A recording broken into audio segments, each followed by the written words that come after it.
कहीं Costa Rica में एक वैज्ञानिकों की टीम थी जिसका नेतृत्व डॉक्टर माइकल मॉर्बियस कर रहे थे। वे गुफा में पहुंचे और जैसे ही मॉर्बियस आगे बढ़े, उन्होंने गुफा के द्वार पर अपनी हथेली काटी और खून बाहर फैलाया। जैसे ही उनका खून बहने लगा, बत्तियों का एक झुंड उनकी ओर उड़कर आने लगा। बाकी टीम के लोग घबराकर अपनी हेलीकॉप्टर की ओर दौड़ पड़े। 25 साल पहले ग्रीस में एक छोटे माइकल को डॉ एमिल निकोलस की देखभाल में रखा गया था। माइकल एक खतरनाक रक्त रोग से जूझ रहे थे।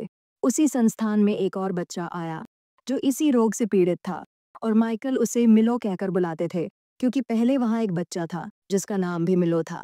कुछ समय बाद मिलो की मशीन खराब हो गई और वह बेहोश हो गया। माइकल ने पेन के बॉल पॉइंट से एक स्प्रिंग निकालकर मशीन ठीक की और मिलो को होश में लाया। डॉक्टर निकोलस इस काम से हैरान हो गए।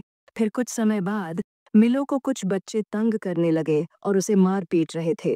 अब वर्तमान में कक्रेसनेले साल मॉर्बियस को स्वीडन में नोबेल शांति पुरस्कार के लिए नामांकित किया गया था, लेकिन उन्होंने इसे ठुकरा दिया और अपने काम में ही लगे रहे।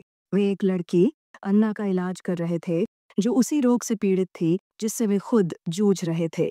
मॉर्बियस अपनी प्रेमिका मार्टिन बैंकॉफ्ट के साथ मिलकर काम कर रहे थे, जो उन्हें बताती थी कि वह अपने काम में बहुत ज्यादा दबाव डाल रहे हैं।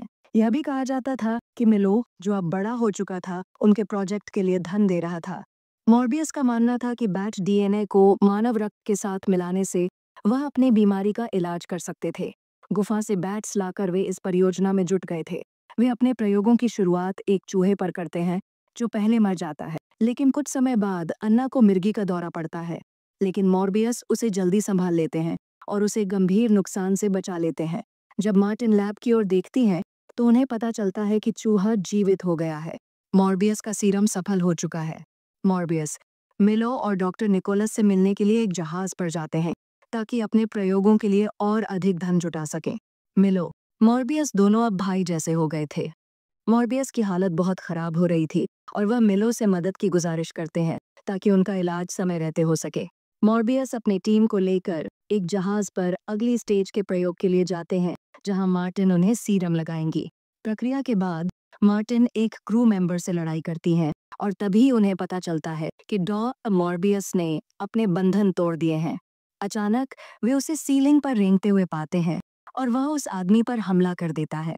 जैसे ही बाकी लोग आते हैं, डॉ मॉर्बियस, जो अब एक पिशाच जैसे रूप में बदल चुके थे, उन सब पर हमला कर देते हैं और उनका खून चूस लेते हैं। मार्टिन अचेत हो जाती हैं और जब डॉक्टर मॉर्बियस अपने इंसानी रूप में लौटते हैं तो वे सुरक्षा कैमरों पर खुद को उन लोगों पर हमला करते हुए देखते हैं।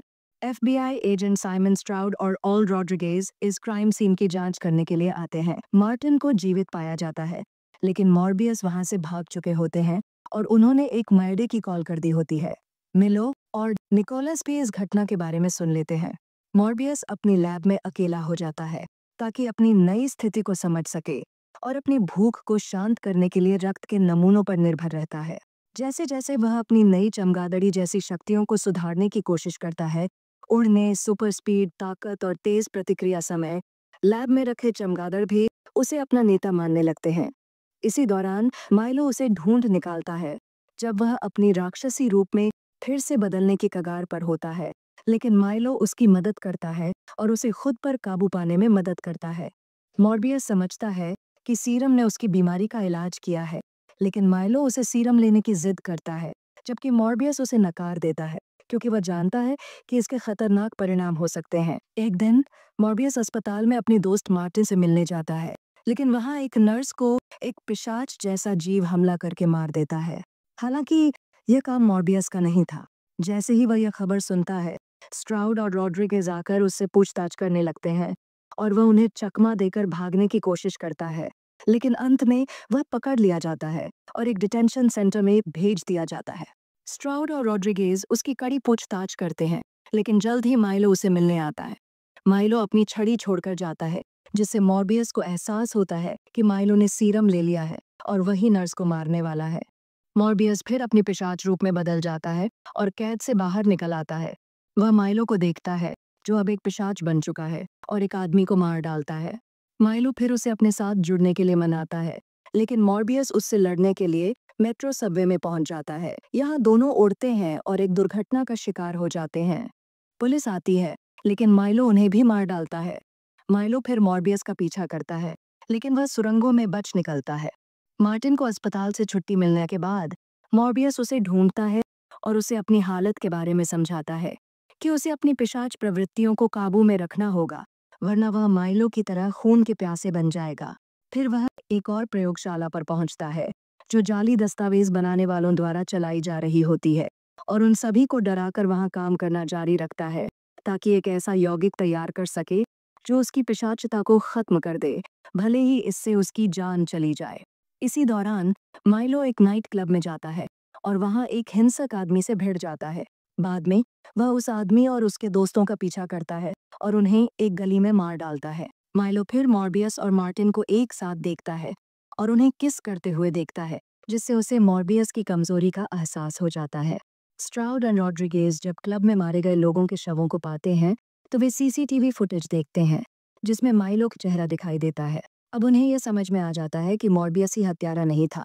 इसके बाद निकोलस माइलो से मिलने जाता है, लेकिन माइलो उसे यह बताता है कि मॉर्बियस को हमेशा पसंद किया जाता था। वह उसे हमला कर देता है और उसे गंभीर रूप से घायल कर छोड़ता है। मॉर्बियस फिर मार्टिन से एक आखिरी बार मिलता है, लेकिन तभी उसे निकोलस के बारे में खबर मिलती है। वह उसे देखने जाता है, लेकिन वहां पहुंचकर वह उसे मरते हुए पाता है। माइलो फिर उसे फोन करता है और मार्टिन को किडनैप कर लेता है। मॉर्बियस उसे बचाने के लिए पहुंचता है, लेकिन मार्टिन पहले ही माइलो के हाथों गंभीर रूप से घायल हो चुकी होती है।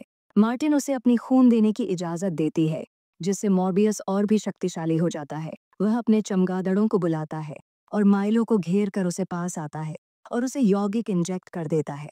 माइलो मरने लगता है, लेकिन मरते हुए वह मॉर्बियस से कहता है कि उसने ही उसे उसका नाम दिया था। मॉर्बियस अपने भाई के पास रहता है जब तक वह मर नहीं जाता। मॉर्बियस फिर रात में उड़ जाता है, जबकि मार्टिन एक पिशाच के रूप में वापस जागती है।